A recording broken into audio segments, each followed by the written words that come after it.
Somo ry'uyu munsi rongeye kugaruka kuri cya gitabo cya Robert Kiyosaki.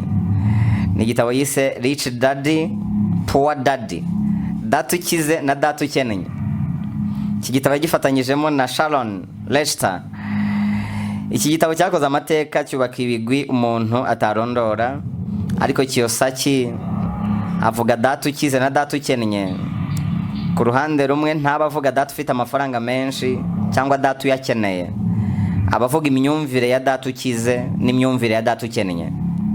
Gukira burya ni amahame.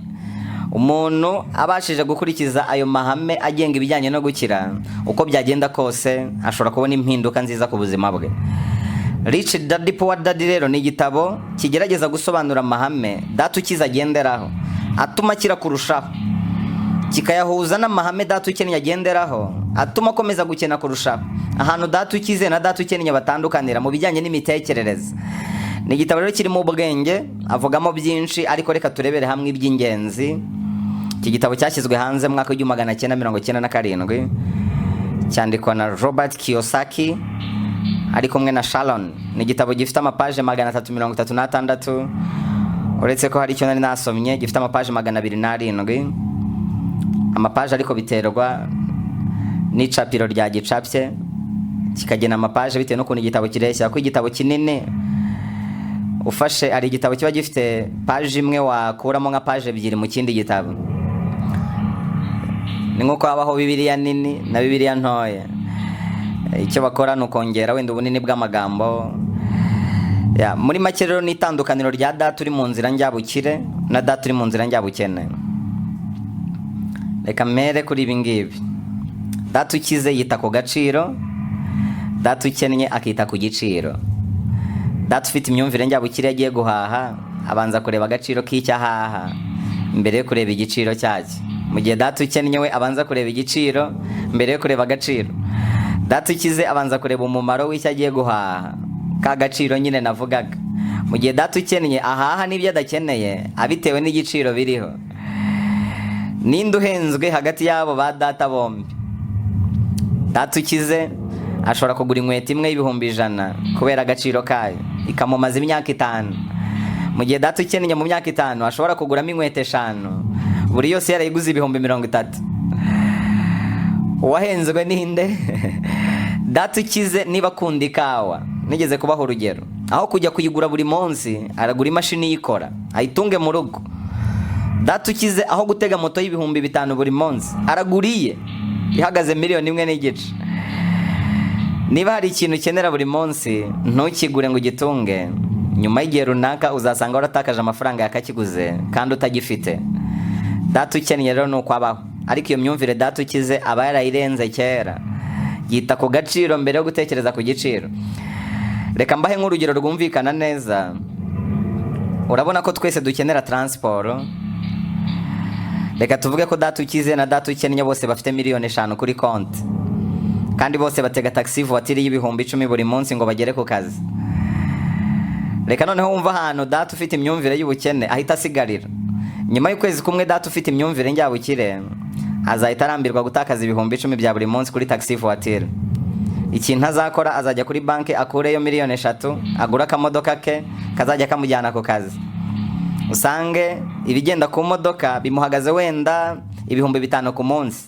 Icyo gihe ibindi 5 azaba birengeye. Aho ngaho yitaye ku gaciro. Mu gihe data ukennye we atazigera agira icyo gitekerezo, azahita atekereza ku giciro cy'imodoka yumve kirahenze, ahubwo azakomeza gutega ya taxi voiture y'ibihumbi 10.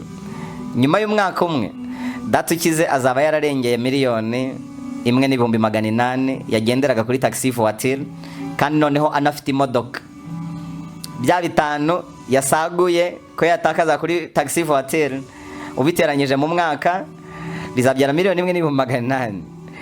Mu gihe data ukennye azaba amaze gutakaza $3,600,000 kuri taxi voiture kandi nta n'imodoka afite. Ni ikirero gitandukanye data ufite ubukire mu bwonko na data ufite ubukene mu bwonko. Data ukennye abitsa amafaranga, data ukize akayashora. Data ukennye amafaranga n'ibiryo bihiye, data ukize amafaranga n'imbuto arabiba agasarura. Data ukize na data ukennye iyo bahembwe data ukennye amafaranga ajya kuyabitsa kuri banki ikayacuruza, yazajya no kuyabikuza bakamukata, banamuruhije yatonze umurongo kuri banki umunsi wose yiriwe kuri banki ku mafaranga ye.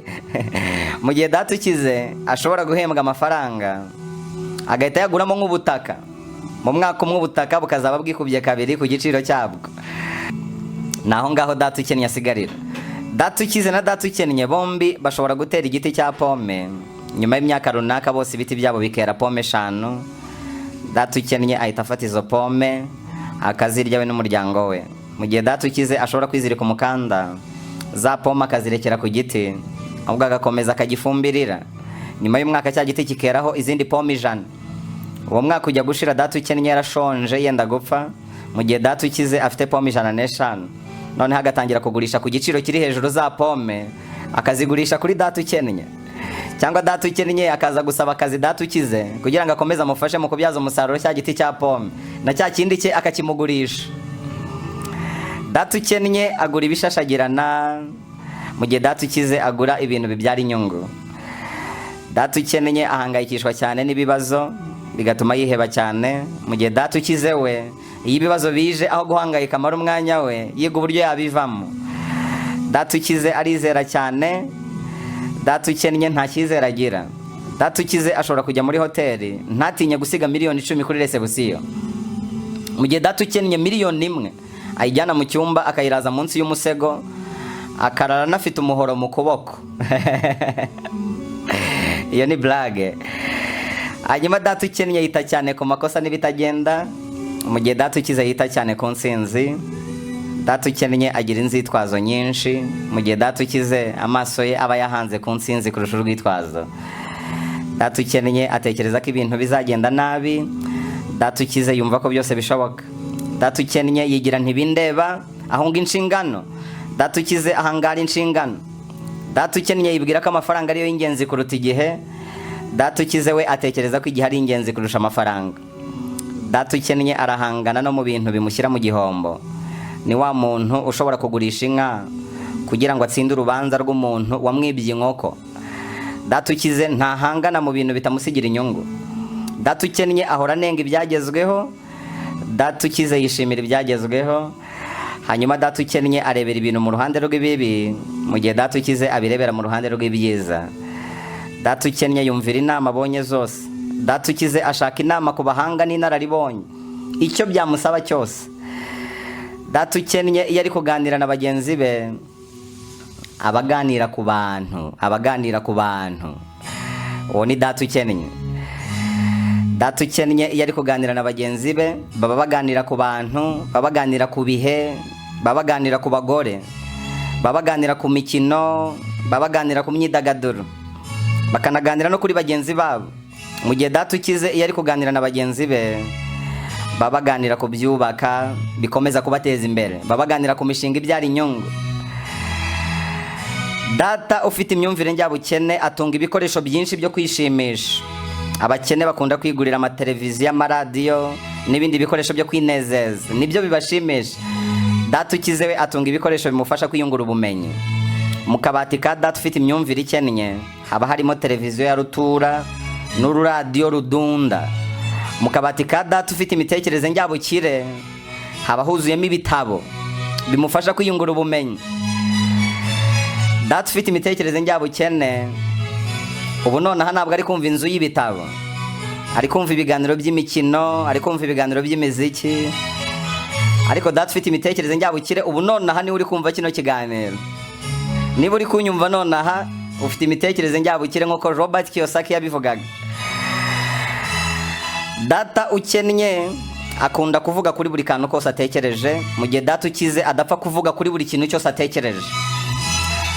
Ngayo nguko rero iby'ingenzi bitandukanya data ukize na data ukennye, nk'uko tubikesha igitabo cya Robert Kiyosaki, igitabo yise Rich Daddy Poor Daddy, igitabo yashyize